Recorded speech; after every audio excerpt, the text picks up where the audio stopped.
नमस्कार, आप देख रहे हैं अब तक टीवी न्यूज चैनल और मैं हूं आपके साथ खुशबू। शबरी नगरी शिवरी नगर की पावन धरा पर भगवान जगन्नाथ स्वामी मंदिर परिसर में आयोजित 9 दिवसीय मठ महोत्सव में आध्यात्मिक उल्लास चरम पर है। श्री राम अवधपुरी से पधारे अनंत श्री विभूषित वेदांताचार्य जी स्वामी मधुसूदनाचार्य जी महाराज जी ने राम महोत्सव का उपलक्ष्य में चल रही श्रीमद् भागवत महापुराण कथा के दौरान भक्तों को दिव्य आध्यात्मिक रस का पान कराया। कथा वचन के दौरान स्वामी जी महाराज जी ने कहा कि छत्तीसगढ़ में रामचरितमानस का जितना व्यापक प्रचार होता है उतना पूरे देश में कहीं नहीं मिलता।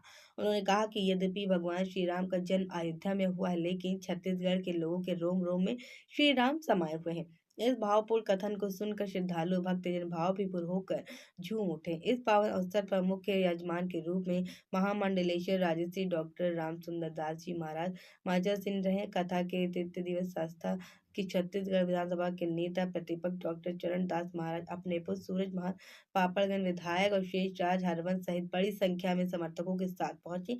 कथा स्थल पर पूरे देश पहुंचे उन्होंने खेत व्यक्त किया और आगे की नियमित रूप से उपस्थित रहने की बात कही। डॉक्टर महंत ने मंच पर महामंडलेश्वर राजश्री महंत की महाराज का शाल और श्रीफल में सम्मानित किया। वहीं महामंडलेश्वर डॉक्टर रामचंद्र दास जी महाराज जी ने उन्हें सम्मानित कर उपस्थित होने का आभार जताया। कार्यक्रम के दौरान नेता प्रतिपक्ष ने मीडिया से बातचीत करते हुए पत्रकारों के सवालों के उत्तर दिए। आयोजन में रायपुर, कोरबा, जांजगीर चांपा सहित विभिन्न क्षेत्रों से आए अनेक प्रभुजन भी बड़ी संख्या में मौजूद रहे और लगातार हर वर्ष आप आते हैं, इसलिए शिवरी नारायण क्षेत्र में हर्ष और उल्लास का अवसर रहता है। आप जब भी आते हैं और एक कथा श्रवण और क्षेत्र और प्रदेशवासियों के लिए खासा इंतजार रहता है इसकी कथा के लिए और हर वर्ष इस कार्यक्रम के लिए बताएंगे।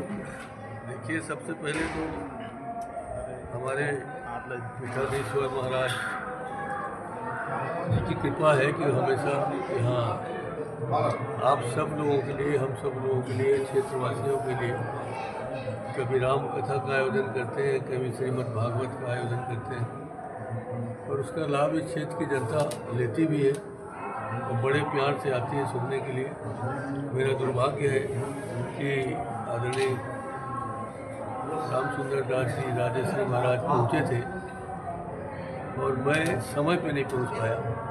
आधा घंटा 1 घंटा के पहले आने का मैंने वादा किया था कि कथा भी सुनूंगा और आरती में भी सुनूंगा। आज नहीं हो पाया, फिर आने वाले दिनों में उसको पूरा करेंगे। ये मेरा दुर्भाग्य रहा कि मैं द्वार से खाली हाथ जा रहा हूँ, मगर पता नहीं महाराज मुझे आशीर्वाद देंगे कि नहीं मुझे मगर अच्छा है, इस बहाने हम सब लोग अपने परमात्मा के पास जाते हैं, याद करते हैं, कुछ देर ही सही, 7 दिन ही सही, मगर भागवत कथा, राम कथा सुनने के बाद मन भी पवित्र हो जाता है और अपने आचरण भी कुछ न कुछ सुधरते हैं। सर, वर्तमान समय शिवनारायण की जैसी रोड है, चाहे पुल को लेकर के देखा जाए या 2 रोड है अलग अलग, खैरतार रोड है, केरा रोड है, बिल्कुल हालात ख़राब है। पिछले कार्यकाल में हमने पूर्व सीएम से सवाल भी किया था, उन्होंने अपने काम कराया था। वर्तमान समय में कैसे देखते थे? किससे आपने सवाल किया था? पुल की विषय है, रोड की विषय है। आपने सवाल किससे किया था? आपसे भूपेश बघेल जी से पूर्व में किए थे हमने। उन्होंने थोड़ा बहुत काम कराया था, लेकिन अब हालात इतने बदतर हैं कि उस सड़क पर लगातार दुर्घटनाएं बढ़ रही हैं। वो सड़क बनाया था सरकार ने, लेकिन आज वो ये कह सकें खाई बन चुकी है। फिलहाल सरकार के पास पैसे नहीं हैं जी। 2 साल से गांव के काम रुके हुए हैं। अब जो जिलाध्यक्ष के माध्यम से काम होता था उसमें पैसा नहीं है। आज मैं आते आते सुबह हम लोगों को तो रोज़ तकलीफ होती है। मेकाहारा अस्पताल में बात किया था कि यहाँ के इंस्ट्रूमेंट कहाँ है, पैसे कहाँ हैं।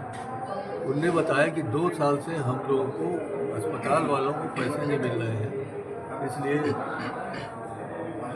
एंजियोप्लास्टी जो होती है दिल की बीमारी में, वो नहीं हो पा रहा है। तो पूरे प्रदेश में पैसे की कमी के कारण कोई काम नहीं है। अब ये कौन कर रहा है? आज की सरकार कर रही होगी, आप हम तो कर नहीं रहे जी। तो सरकार के खजाने में पैसे नहीं।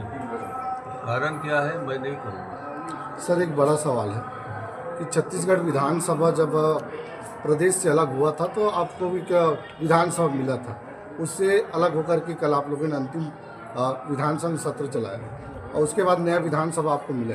लेकिन क्या आपको लगता है कि प्रदेश में जिस हिसाब से विकास होने थे इतने सालों में, क्या विकास आज हो पाया? देखो, प्रदेश की बात करोगे तो छत्तीसगढ़ बनने के बाद बहुत विकास हुआ जी। सड़क बना है, पुल बना है, पुलिया बना है, मेडिकल कॉलेज खुले हैं, जी। स्कूल खुले हैं और सब तरह के विकास हुए हैं। मगर पिछले 2 साल से विकास थम गया। तो फिर आप लोग विकास चाहते हो तो आने वाले दिनों के हिसाब से अपना अपना विचार बदलिए। सर, विकास का रोड़ा किसे मानते हैं आप? विकास का रोड़ा किसे मानते हैं? सरकार ही उन्नति कर सकती है, विकास कर सकती है, सरकार ही नहीं कर रही है। और हमारे नहीं बल्कि आदिवासी क्षेत्रों में भी काम नहीं हो पा रहा है। एक छत्तीसगढ़ वालों के लिए एक अच्छा भविष्य था कि यहाँ मुख्यमंत्री आदिवासी समाज के थे, तो आदिवासी समाज के लोगों में एक आशा जगी थी कि इस बार हमारा विकास होगा, मगर इस पैसे का सदुपयोग नहीं कर पा रहे हैं। जहाँ जहाँ पैसे देने चाहिए वहाँ नहीं दे पा रहे हैं।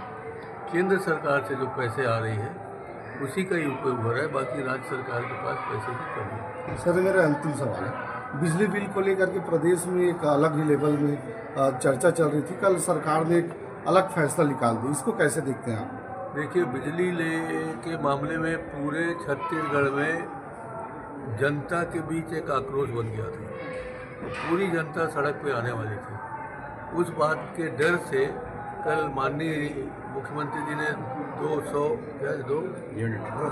यूनिट को की घोषणा की है। हम लोग 400 यूनिट तक देते थे, वो 200 यूनिट देना चाहते हैं और घर घर ऊपर बिजली का वो लगाना चाहते हैं, सौर ऊर्जा का। तो लगाना तो चाहते हैं मगर उनके पास ना काम करने वाले लोग हैं, ना वो सब इंस्ट्रूमेंट है।